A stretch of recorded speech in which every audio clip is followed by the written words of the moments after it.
No, but seriously, Trevor, I need another drink.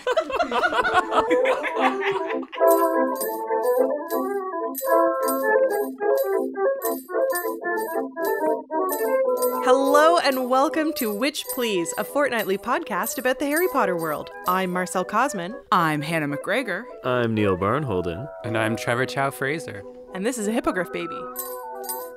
Okay, well, we'll hear from him later. That's right, witches. We've got the whole Witch Please family home for the holidays, and today we're going to bring you something special.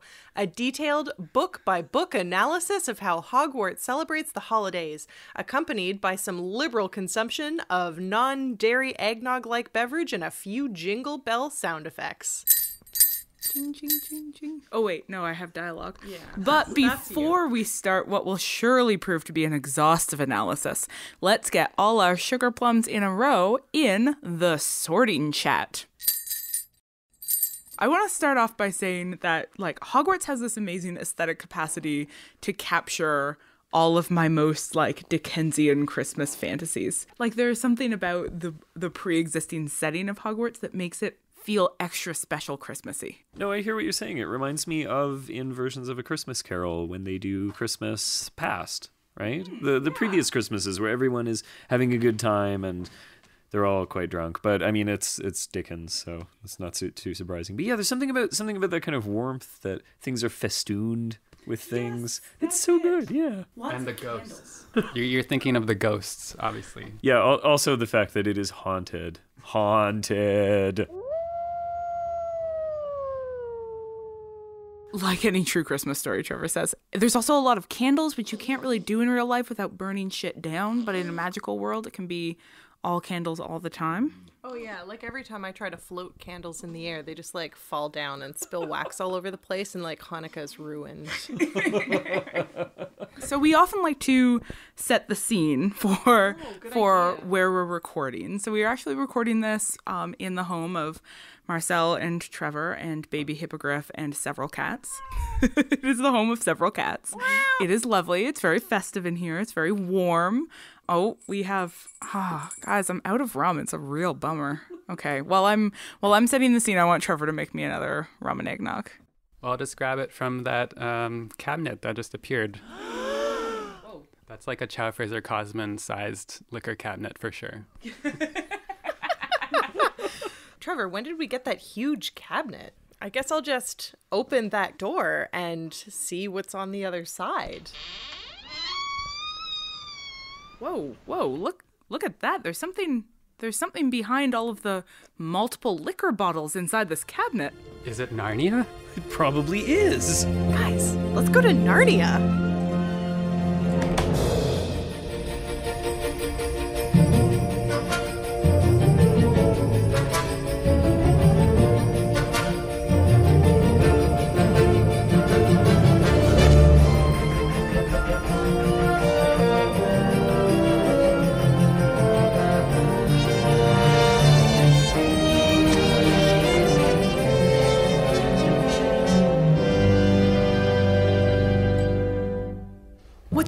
What's this? There's elvish everywhere. What's this? A dragon in its lair. What's this? I can't believe my eyes, I must be dreaming. Me, oh my, this isn't fair. What's this? What's this? What's this? There's something very wrong. What's this? That goblin singing songs. What's this? The hills are full of elves and dwarves and hobbits out for gold and secret treasure through the mountains on adventure. What is this? What's this? Wizards singing folk songs instead of blasting spells. They seem to live forever, unlike Nicholas Flamel. Can Gandalf really magic? He's really good with swords. Is history the real magic here? I simply can't decide. Look, what's this? He's forged an evil ring. One ring to give to every king. Inspired, one ring to rule them all, and in the dark to him he'll bind them. Oh my gods, what's this? What's this? It's Sam. Gaze deep in Frodo's eyes. How queer. Get up that mountainside or die. If Sauron gets the ring of power, elves and humans all will cower and war will come to everyone. Now correct me if I'm wrong. This looks like fun. This looks like fun. Could it be I've got my wish? What's this? Oh my. What now? The doors are all kaput, and look, a Balrog underfoot. Nazguls, orcs and trolls and orientals, olifants and trees. Don't start making coney stew, you'll never get to eat. Sigh. What's this? The ministry is missing and no Death Eaters in sight, and in their place there seems to be a big red flaming eye. Instead of he who can't be named, here ring wraiths on the wing. If you want him, come and claim him. What's with this damn ring? The sights, the sounds, they're everywhere and all around. I've never felt so good before. This empty place inside of me is filling up. I simply cannot get enough. I want it, oh I want it, oh I want it for my own. I've got to know, what is this place with so much mirth? What is this? Middle Earth?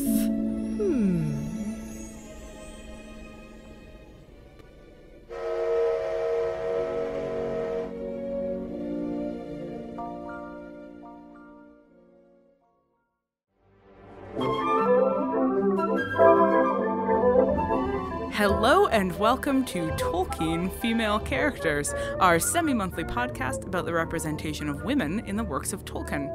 I'm Hannah McGregor. I'm Marcel Cosman. I'm Neil Barnholden, your Tolkien male co-host. And I'm Trevor Chow Fraser, your erstwhile armorer. Today we bring you episode 3.7 of Tolkien Female Characters, in which we continue our discussion of the extended version of The Fellowship of the Ring. But before we get into who wears their braids best, let's rehash our feelings about the movie in our first segment, Second Breakfast. So, I feel like, Marcel, you should start us in here. Should I? This movie is so close to your heart. This movie is so close to my heart. If I had to live on a desert island with, for some inexplicable reason, a Blu-ray player and a flat screen television and only one Blu-ray film, it would be the extended edition of The Fellowship of the Ring, because I am so into... Trevor, try harder. I told you he mixes them light. Because I'm so into...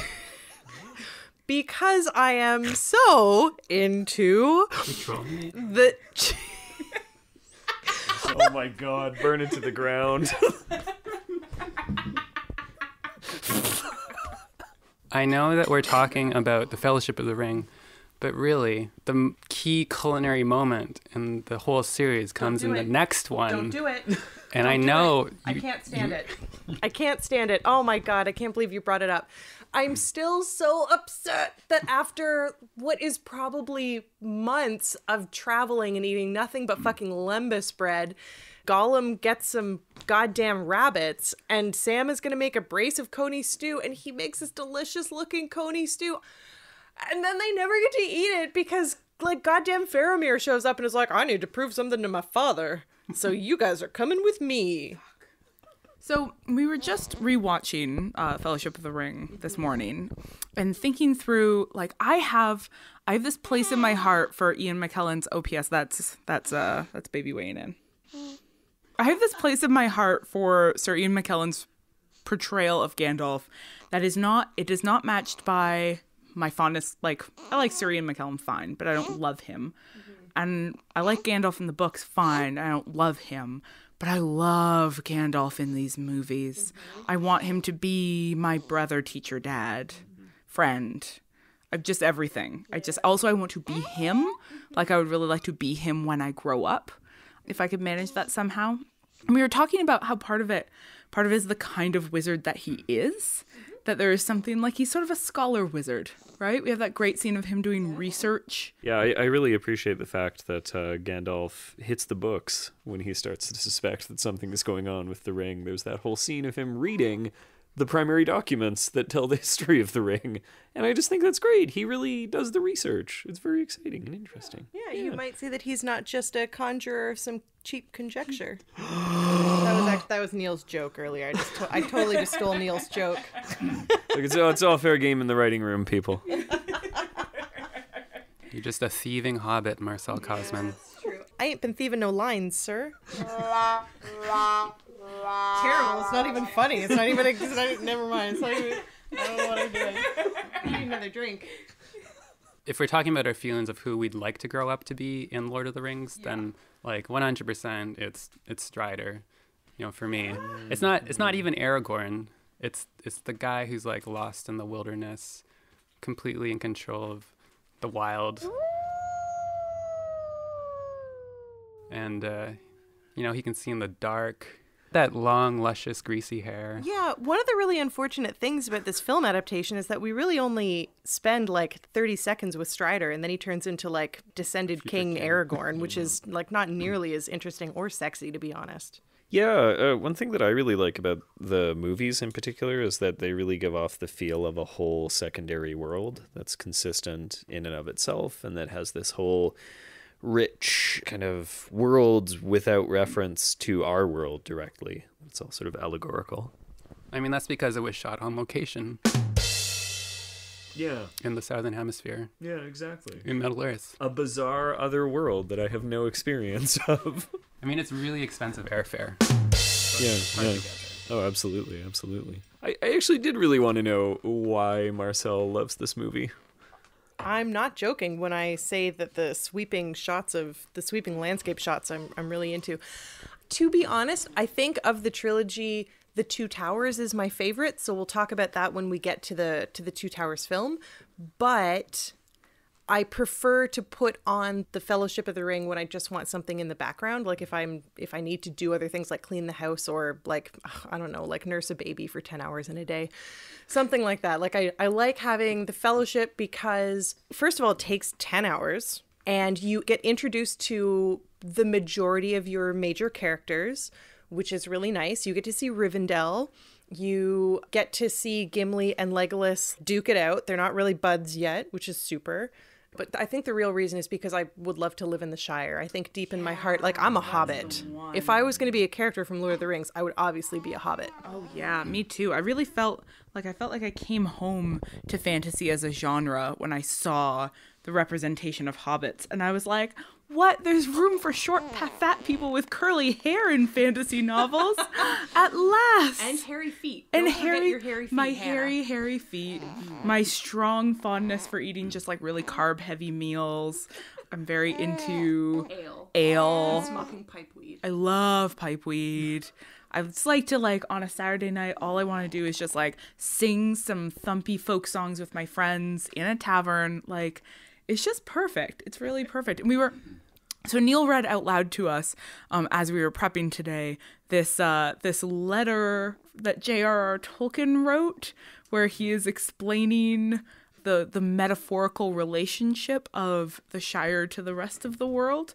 What was that? Do you remember it well enough to summarize it? I could only paraphrase it, but it was essentially about how the Shire is deliberately unexciting and sort of everyday as compared to the really alluring, exciting, larger-than-life events that are taking place outside of the Shire. That's obviously nonsense because the Shire is the most exciting part of the films. But, like, whatever, Tolkien. Like, whatever your idea of exciting is. I would watch an entire movie set in the Shire. And, of course, as you know, here on Tolkien Female Characters, we're really big on authorial intent, which is why we endlessly pore over the various letters and notes that J.R.R. Tolkien wrote. God bless you, Neil!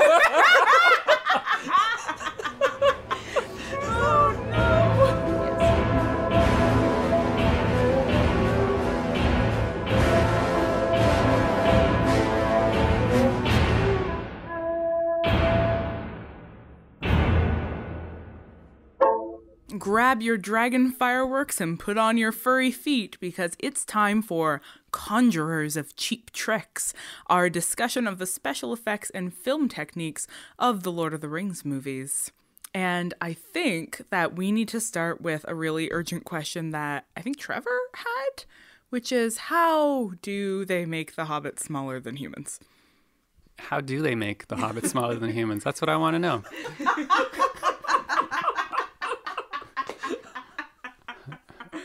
I think it's a combination of forced photography, so the camera's at a really particular angle.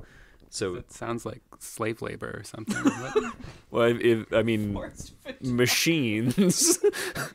I get forced perspective is what I'm thinking of. Sorry. I mean, didn't they build the sets to be to the wrong scale? So the sets are actually built to make normal humans look smaller. So it's actually Ian McKellen is a bit larger than a normal person. Like he's up on a box or something. A multi-million-dollar box? I don't know. You don't know?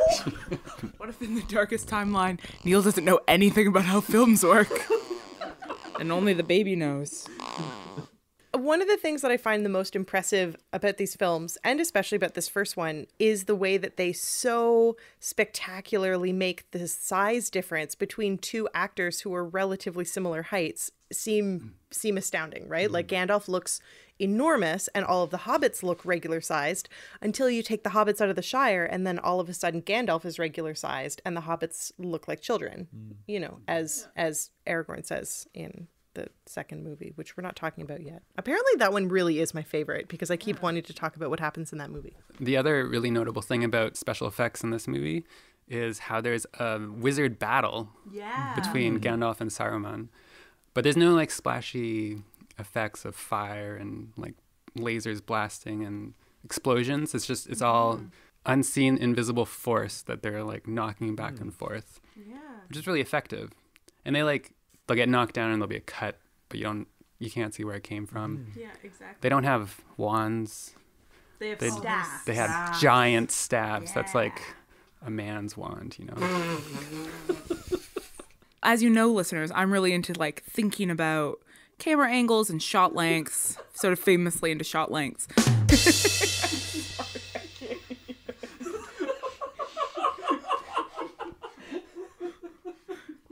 One of the things that really stands out in this movie is that there are a lot of really sort of ostentatiously strange camera shots, right? Like things, there's one really important scene where Frodo and Gandalf are talking to each other, and Gandalf's face, like the camera's zoomed way in on his face and is looking at him through a chandelier, which is like a crazy choice. Or that scene where when Gandalf and Saruman are talking and they're in the garden, and then the sound of their conversation continues, but the camera cuts to an empty room, and then it's like the camera has to go find them, and it has to sort of move through the halls to figure out where they are. And so there's this disjunction between the sound of their voices, which continues at regular volume, and the camera's relationship to that sound and to the location of the characters. Like the film feels filmic. It's not at all sort of naturalistic. It's never trying to make you forget the presence of the camera. It's really like highly stylized in a way that I think is part of why, for somebody like Marcel, it endures as a pleasurable watching experience so many times. You know, it's a really good comparison is like one of those like Harry Potter movies, you know, with like the really shitty CGI. Like those just like, they just don't hold up. Like the fourth one, what was the fourth one? The Goblet of like Dragons. The Goblet of Dragons. Yeah, with the like underwater scenes that are just so, ugh, God. And those wizard battles in those movies are all people throwing entire spectral animals at each other. It's pretty weird. Yeah, it's weird. yeah. It's too much. It's over the top. Yeah, like I've only seen a couple of them, so I don't really remember a whole lot because I just saw them when they came out in theaters, and like that's about. But like from what I remember, they're not very good. The other really dumb thing about those movies is that they're just not going to age well, right? Like a movie like this is, what has it been, like a decade? It's been like 12, 13 years. Like that's amazing because they still look like movies that could have come out last year, right? They're still so beautiful. Yeah. Whereas one of those, like I think I watched like the second one of those, Henry Potter movies recently, and it was just like, God, this feels dated, right? Like nobody's going to want to talk about these like a year after they're done. So it makes me really wish I'd gotten that film degree. That's obviously where we're going to end that segment. We really let this one develop.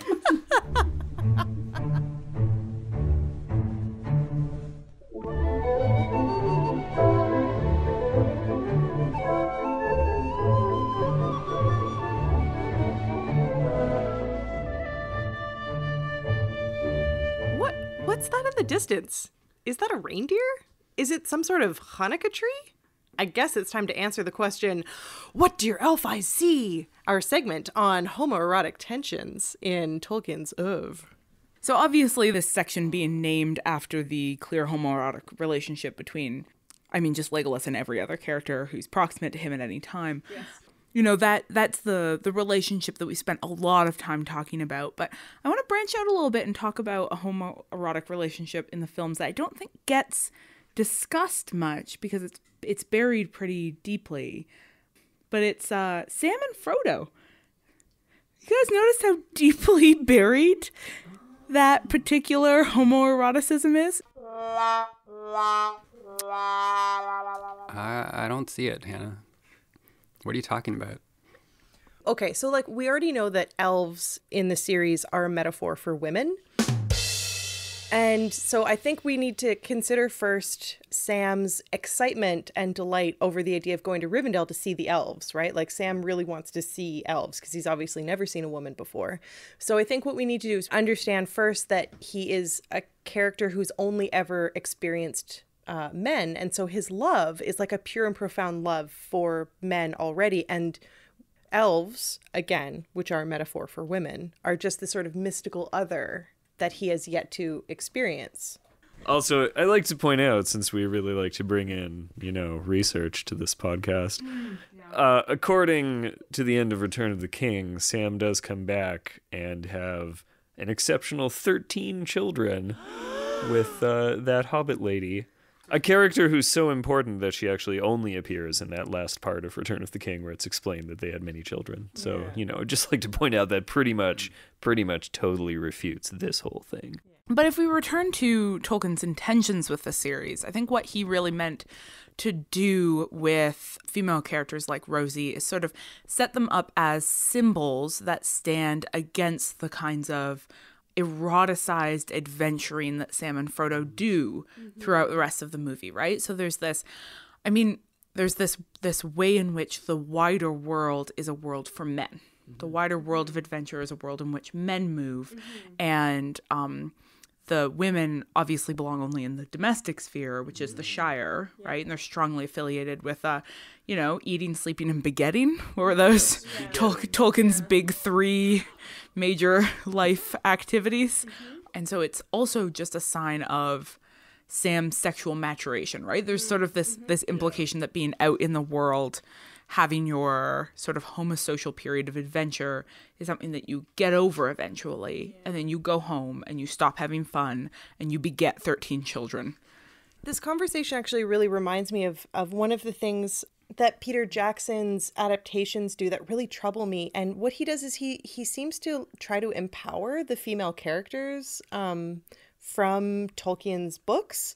So like Arwen is the best example of this, because Arwen shows up unaccompanied on a horse out looking for her lover. And when she finds them, Frodo is in need of help. So she then takes him back to Rivendell because we're supposed to believe that she's the faster rider. Like she's supposed to ride faster than Aragorn.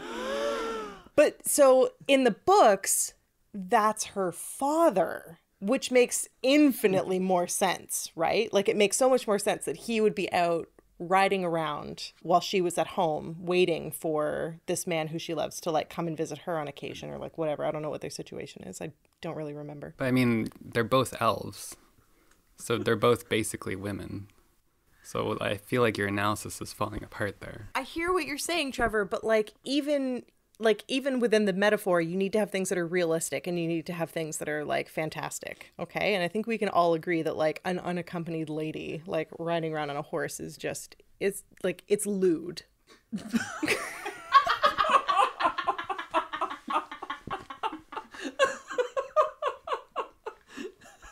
I'm doing a really bad job at our feminist podcast. Like I don't know how to feminist with Tolkien. I know. I mean, I feel like we set out with this project to try to, actually talk about the female characters. And it feels like there's something about this series that makes it really hard to actually take women seriously. Neil, I think you had a theory about that. It's as though there aren't really any female characters of note whatsoever, as though the story is really only interested in this completely homosocial world where actually what matters more is the relationship between races, which are also all just versions of humans, and humans are just called men. Like that's all that matters. I think you're forgetting there are racialized others. They're just horrifying and monstrous. Or Persians. They don't call them Persians, but I'm pretty sure that's what they're supposed to be, right? But it's strange because it's not exactly an allegory, right? They are actually races in the story. I don't know what the deal is with fantasy using the word race as though it's a real thing, but I really wish that would stop. If only we could write a letter to J.R.R. Tolkien in the past saying this way in which you've essentialized race in your fantasy world as though it is like a fundamental and unbridgeable difference between people. Like, that's actually a pretty damaging discourse. Peter Jackson is still like alive and well and winning Oscars. Certainly not for the Hobbit trilogy, but whatever. We'll move on to that when we get to the Hobbit movies in this podcast. 400. Yeah, episode 400. But films are certainly, as I would say, maybe more guilty than the books, because the Uruk-hai are black-skinned men, right? So like the Uruk-hai actually vilify black masculinity, because you actually have that visual representation. So what might we say to Peter Jackson? Like, he might even listen to this podcast. Like, I don't know. One sec, I have a great idea. We're going to collectively write a letter. Dear Peter Jackson, Why did you make such a racist movie can you please not? Oh, I think we're done. I think we're done. Sincerely, Tolkien female characters. This does make me think about how those mirror universes and things in fiction are often really excessively masculinized. Like even the, Spock has a goatee, right? Yeah, and what's amazing about that is the idea that our universe isn't masculine enough, and so they need to ramp up the patriarchy in order to make it more fantastic and unbelievable. Yeah, it's so strange. I think it's because even in this universe, men are uncomfortable with masculinity to some extent. So when they see a darker timeline, it's just even worse. It's more entrenched than what they already have to deal with. That's really interesting, Trevor. As someone who disavows all remnants of masculinity, it's not a thing that I would ever have observed. I just assume all masculinity is bad 100% of the time. My theory is that this series is basically agnostic about the existence of women. What do you mean? It doesn't matter if there are female characters at all. I think actually weirdly the reading of it as being sort of homoerotic misogynist, I feel like is actually probably the most generous reading of the gender politics of it that you can do. And I understand it seems apparent that Peter Jackson is aware enough of that to create roles for female characters and female actresses.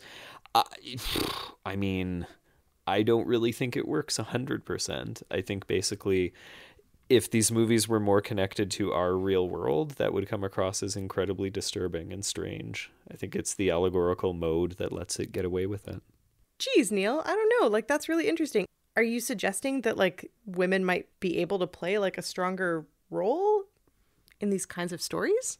I think what Neil might actually be suggesting is that the very structure of these kinds of stories are not welcome to women characters, that to some degree, trying to find a feminist reading of a series like this is just not productive because this whole narrative was created to structurally exclude women. God, I'd never really thought about it that way before.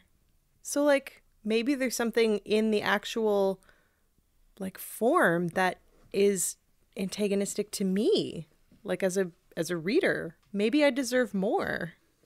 Maybe I deserve representation, and not just a Tolkien representation. Am I right, ladies? Am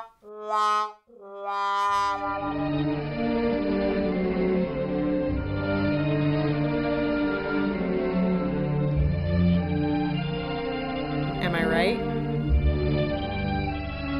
By God, I think you are onto something.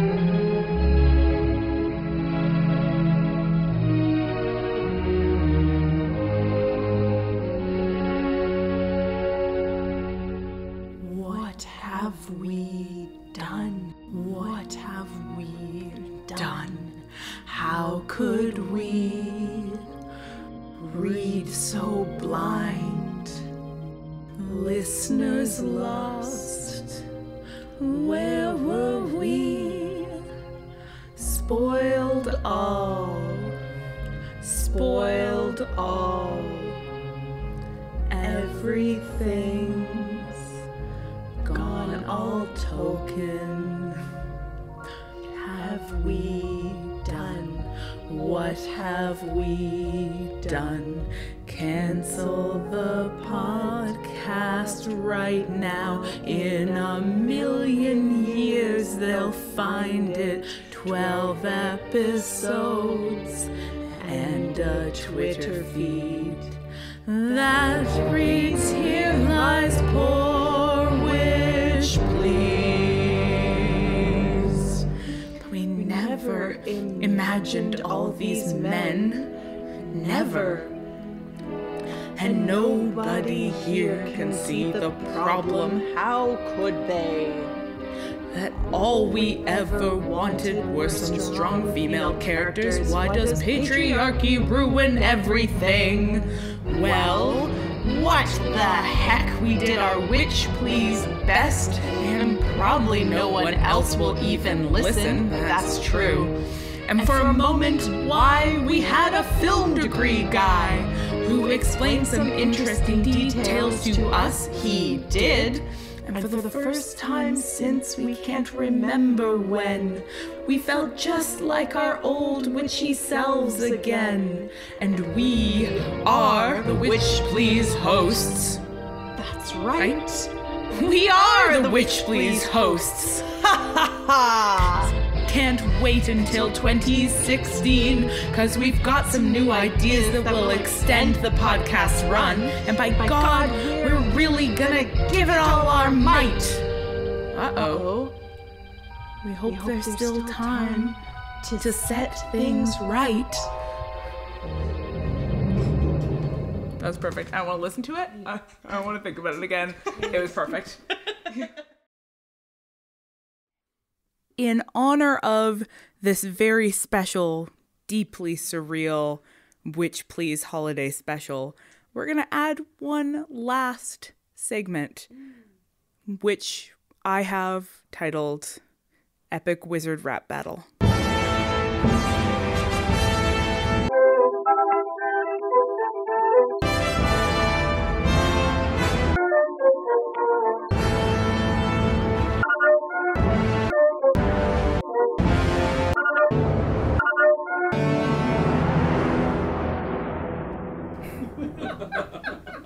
In which we talk a little bit more, and a little bit less ironically, about why it is that we think that the Harry Potter series is so open to the kinds of conversations we want to have, and The Lord of the Rings seems to be, all parody aside, so resistant to the kind of reading that we thrive on.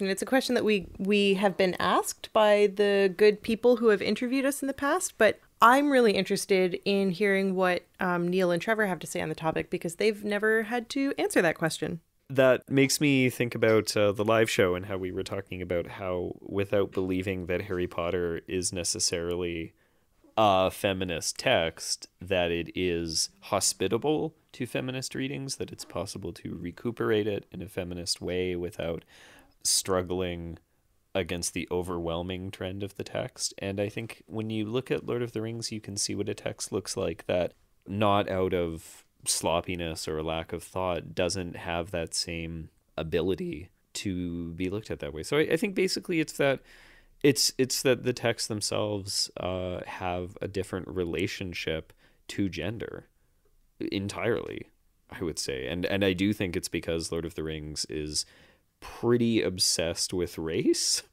to the exclusion of a lot of other things. Yeah, I've never really thought about it. But, I mean, I'll just put it out there that Lord of the Rings was written by a man at the beginning of the 20th century, and Harry Potter was written by a woman after, second wave feminism. Always trying to distort things. Harry Potter has women characters, so that makes it a lot more open to talking about women. I don't know. It's certainly structural in that sense.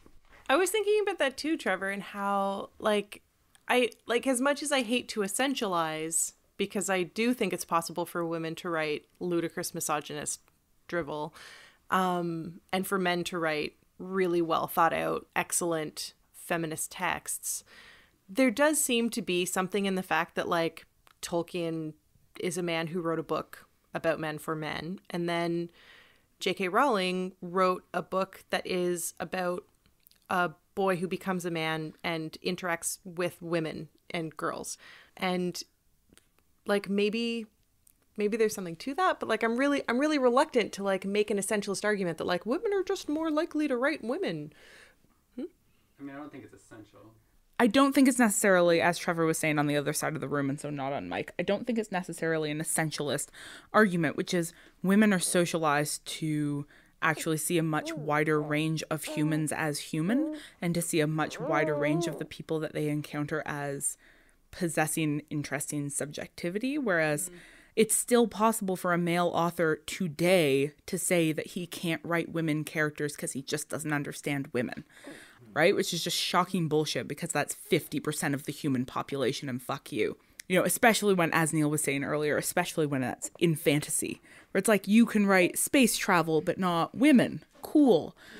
Right? And so I think part of it is that, right? That somehow Tolkien can imagine this incredible fantasy world. He can construct multiple languages and multiple races, and he can't imagine a space in that world for women that isn't the domestic sphere, right? And that suggests to us, again, something of, you know, I think we think of a lot of the possibilities of fantasy and sci-fi as genres that can really radically imagine themselves out of their historical context. And then, as Marcel, as you well know, studying the history of this genre, all you have to do is look back at some of it and you're like, not doing a great job. I mean, you don't even need to look back. You can just look at the really hostile male authors and male readership of contemporary sci-fi who are just so completely antagonistic to the idea that, like, SF as a genre should include more radical constructions of society in which, you know, gender may be different from what it is. And I think, like, I have never been able to make it all the way through the Lord of the Rings series. The book versions, obviously the movies are a completely different thing because I don't need to listen to what they are saying. They can just be on in the background. But for the books, I had to stop reading it because I just got so exhausted with the fact that the actual female characters don't play a significant role. And I know that Éowyn does go into battle and she does perform this really important task of killing the Witch King of Angmar. Oh God, this is so embarrassing. When men talk about things that they haven't read, they're just like, yeah, that's what happened. You're like, and then you who have read it are like, oh, I feel like I remember it differently, but, like, you must be right. Anyway, I'm correct. A man has told me that I am correct. So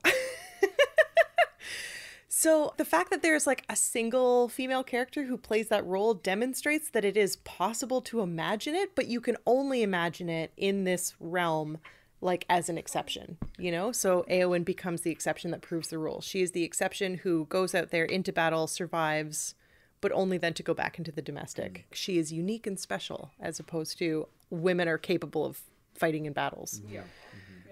Well, that felt good. Yeah, that did feel good.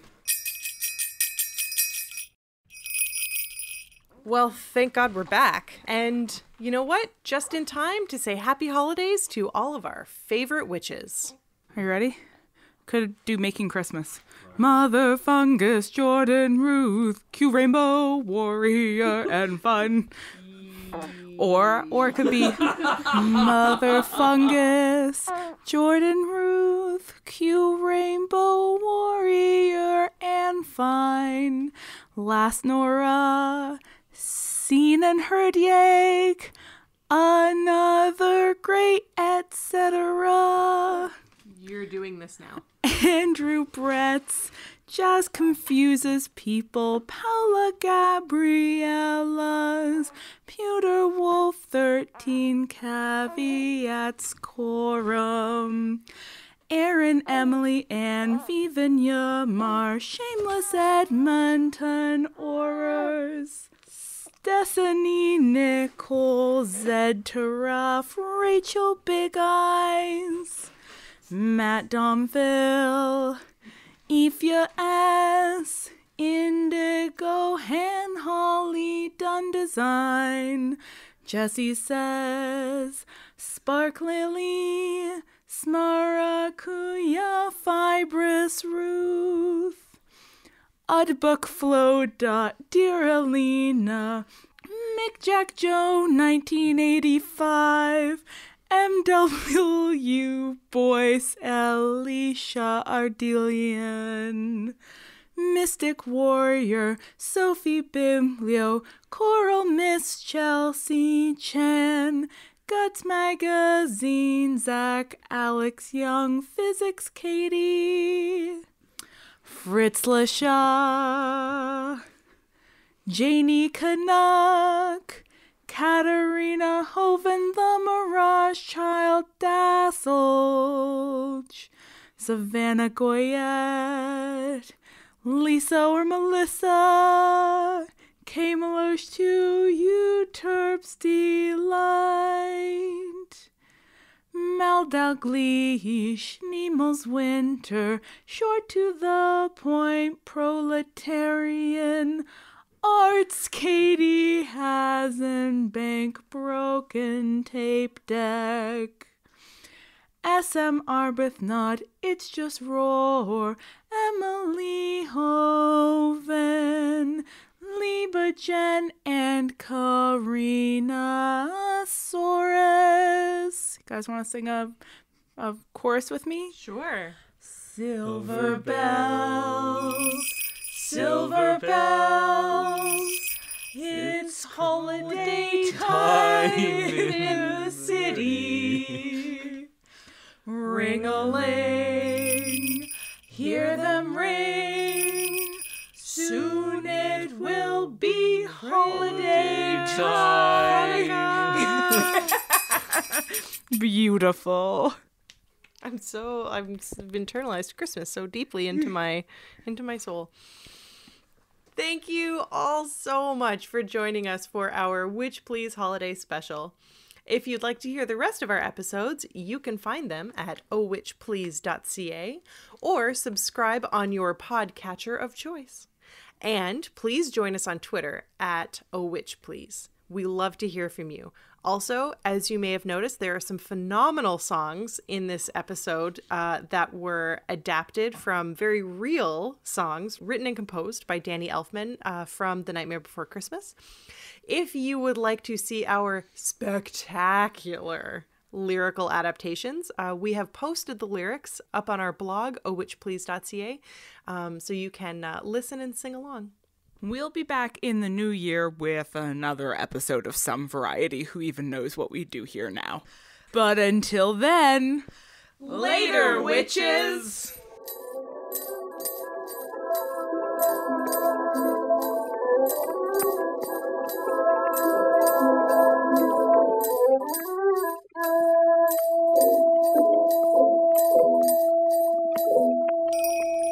If Sauron gets the ring of power, elves and humans all will cower, and war will come to everyone. So now correct me if I'm wrong.